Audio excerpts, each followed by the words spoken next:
മകീര നക്ഷത്രക്കാർക്ക് മാർച്ച് മാസത്തിൽ ലൈഫിൽ എന്തോ മിസ്സിംഗ് ആണ് എന്ന് ഒരു തോന്നൽ മിക്കവാറും ഉണ്ടായിട്ടുണ്ടാവും. എല്ലാം ഉണ്ടെങ്കിലും മൈൻഡ് സെറ്റിൽ ആവുന്നില്ല എന്ന് ഒരു തോന്നൽ. മകീര നക്ഷത്രക്കാർക്ക് മാർച്ച് മാസം ഒരു കൺഫ്യൂഷൻ ആയിരുന്നു. നിങ്ങൾ എടുക്കുന്ന ഡിസിഷൻ എപ്പോഴും നിങ്ങളെ ഫ്യൂച്ചറിന് ഡിഫൈൻ ചെയ്യും. അതുകൊണ്ട് നിങ്ങൾ എന്ത് തീരുമാനം എടുക്കുകയാണെങ്കിലും അത് സൂക്ഷിച്ചു വേണം എടുക്കാൻ. മകീര നക്ഷത്രക്കാർക്ക് പൊതുവേ നല്ല കൗതുകം കൂടുതലുള്ളവരാണ്, ഇന്റലിജന്റ് ആണ്, അങ്ങനെ റെസ്റ്റ് എടുക്കാത്തവരാണ്. പക്ഷെ ആരും പറയാത്ത ഒരു ഇടൻ ട്രൂത്ത് ഉണ്ട്. നിങ്ങൾക്ക് മൈൻഡ് ഭയങ്കരമായിട്ട് എക്സ്പ്ലോർ ചെയ്യുന്നവരാണ് നിങ്ങൾ. അത് മാനസികമായിട്ടുള്ള സംതൃപ്തിക്ക് വേണ്ടിയിട്ട് നിങ്ങൾ എന്തും ചെയ്യും. നിങ്ങൾ ഫിസിക്കൽ വേൾഡ് മാത്രം കാണുന്നവരല്ല, മൈൻഡ്, ഇമോഷൻസ്, സൈക്കോളജി എല്ലാം എക്സ്പ്ലോർ ചെയ്യുന്നവരാണ്. നിങ്ങൾക്ക് ഒരാളെ മനസ്സിലാക്കാൻ കുറച്ച് സമയം മതി, അവരുടെ വീക്ക്നെസ് പോലും നിങ്ങൾക്ക് പിടികിട്ടും. പക്ഷെ മറ്റൊരു സീക്രട്ട് എന്താ വെച്ചാൽ, നിങ്ങൾക്ക് എപ്പോഴും നിങ്ങളുടെ മനസ്സിനെ സാറ്റിസ്ഫൈഡ് ചെയ്യാൻ പറ്റില്ല. നിങ്ങൾക്ക് എന്ത് കിട്ടിയാലും കൂടുതൽ വേണം എന്നുള്ള ഒരു തോന്നൽ എപ്പോഴും ഉണ്ടാവും, ബെറ്റർ വേണം എന്നുള്ള തോന്നലും ഉണ്ടാവും. അതുകൊണ്ടാണ് നിങ്ങൾ സെറ്റിലാകാൻ ബുദ്ധിമുട്ടാവുന്നത്.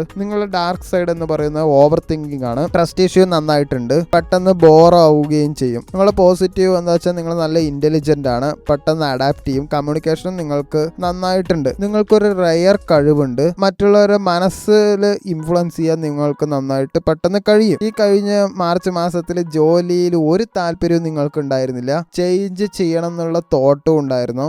ഫോക്കസ് കുറവായി പോയി. ലീവിന് പോയിട്ട് തിരിച്ച് ജോലിക്ക് കയറാനും നല്ല ബുദ്ധിമുട്ടായിരുന്നു. ഇൻകം നോർമൽ ആയിരുന്നു, പക്ഷെ ഒട്ടും സാറ്റിസ്ഫൈഡ് അല്ല. കൂടുതൽ ഏൺ ചെയ്യണം എന്നുള്ള ഒരു ഫീലിങ്സ് ഉണ്ടായിരുന്നു. റിലേഷൻഷിപ്പിൽ പാർട്ട്ണറോട് നല്ല ഡൗട്ടും ഉണ്ടായിരുന്നു, ട്രസ്റ്റ് ഇഷ്യൂ ഉണ്ടായിരുന്നു. ഓവർ തിങ്കിങ് കൊണ്ട് പ്രോബ്ലംസ് എന്തായാലും ഉണ്ടായിരുന്നു. ചിലർക്ക് ഒരാൾ ഡിസ്റ്റൻസ് എന്തായാലും എടുത്തിട്ടുണ്ടാവും. മൊത്തത്തിൽ മെന്റൽ സ്റ്റേറ്റ് ഒരു റെസ്റ്റ്ലെസ് മൈൻഡ് ആയിരുന്നു, ആങ്സൈറ്റി ഉണ്ടായിരുന്നു, ഒരുപാട് ചിന്ത ഇങ്ങനെ മനസ്സിൽ പോയിട്ടുണ്ടായിരുന്നു. മെന്റലി കുറച്ച് എക്സോസ്റ്റഡ് ആയിരുന്നു നിങ്ങൾ. ഈ ഏപ്രിൽ മാസത്തിൽ എന്തായാലും മകീര നക്ഷത്രക്കാർക്ക് കുറച്ച് ക്ലാരിറ്റി വരും. ജോബ് നിങ്ങൾ ചേഞ്ച് ചെയ്യാൻ ചാൻസ് ഉണ്ട്. പെട്ടെന്നുള്ള തീരുമാനത്തിൽ ജോബിൽ നിന്ന് ഇറങ്ങിപ്പോവാനും സാധ്യതയുണ്ട്. പുതിയ ഓപ്പർച്യൂണിറ്റി എന്തായാലും കാണുന്നുണ്ട്. നിങ്ങൾക്ക് ശരിയായൊരു ഡയറക്ഷൻ കിട്ടും, കൺഫ്യൂഷൻ ക്ലിയർ ആവും, നിങ്ങൾ സ്ട്രോങ് ഡിസിഷൻ എന്തായാലും എടുക്കും. സാമ്പത്തികം നോക്കുകയാണെങ്കിൽ ഇൻകം എന്തായാലും ഇംപ്രൂവ് ചെയ്യും, സൈഡ് ഇൻകം ഐഡിയാസും എന്തായാലും വരും, സ്മാർട്ട് ഏർണിംഗ് ചാൻസ് എന്തായാലും ഉണ്ടാവും. നിങ്ങൾക്കൊരു അഡ്വൈസ് തരികയാണെങ്കിൽ ഇമ്പൾസീവ് ഡിസിഷൻ എന്തായാലും നിങ്ങൾ അവോയ്ഡ് ചെയ്യണം. വിദ്യ അഭ്യസിക്കുന്നവർക്ക് എന്തായാലും ഫോക്കസ് ഇംപ്രൂവ് ചെയ്യും, റിസർച്ച്, പഠനം, അനലൈസ് ഒക്കെ ബെറ്റർ ആവും. കോമ്പറ്റേറ്റീവ് എക്സാമിൽ എന്തായാലും സാധ്യതയുണ്ട്. റിലേഷൻഷിപ്പിലും പ്രണയത്തിലും ഏപ്രിലിൽ എന്തായാലും ക്ലാരിറ്റി വരും.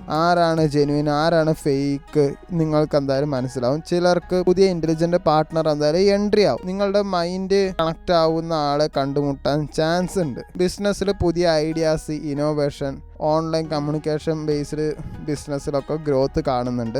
ഏപ്രിലിൽ നിങ്ങളുടെ മൈൻഡ് അട്രാക്ഷൻ പവർ പീക്ക് ആയിരിക്കും. നിങ്ങൾ സംസാരിച്ചാൽ ആളുകൾ ഇൻഫ്ലുവൻസ് ആവും. നിങ്ങൾക്ക് ആളുകളുടെ മൈൻഡ് വായിക്കാൻ പറ്റും. അതുകൊണ്ട് നിങ്ങൾക്ക് കൺട്രോൾ അഡ്വാൻറ്റേജ് എന്തായാലും ഉണ്ടാവും. പ്രത്യേകിച്ച് നിങ്ങളെ ഇഗ്നോർ ചെയ്തവർ നിങ്ങളോട് അഡ്വൈസ് ചോദിക്കാൻ വരും. മാനിപ്പുലേഷൻ തെറ്റായിട്ട് യൂസ് ചെയ്യരുത്. ട്രസ്റ്റ് ഇഷ്യൂസ് എന്തായാലും കൺട്രോൾ ചെയ്യണം. ഈ പവർ നിങ്ങൾ ശരിക്കും യൂസ് ചെയ്താൽ നിങ്ങളുടെ ലൈഫ് എന്തായാലും ചേഞ്ച് ആകും. മകീര നക്ഷത്രക്കാർക്ക് മാർച്ച് നിങ്ങളെ കൺഫ്യൂസ് ചെയ്തിട്ടുണ്ടാവും. ഏപ്രിൽ നിങ്ങൾ എന്തായാലും ക്ലിയർ ആക്കും. നിങ്ങൾക്കൊരു ചാൻസ് കിട്ടും റൈറ്റ് പാത്ത് ചൂസ് ചെയ്യാൻ. റോങ് പാത്ത് ചൂസ് ചെയ്യാണ്ടിരിക്കുക. മൈൻഡ് കൺട്രോൾ ചെയ്യുക. ലൈഫ് ഓട്ടോമാറ്റിക്കലി കൺട്രോൾ എന്തായാലും ആവും. ഏപ്രിൽ അവസാനമായിരിക്കും നിങ്ങൾ ഡൗട്ട് ചെയ്തവർ നിങ്ങളെ കൂടുതലും റെസ്പെക്റ്റ് ചെയ്യുക.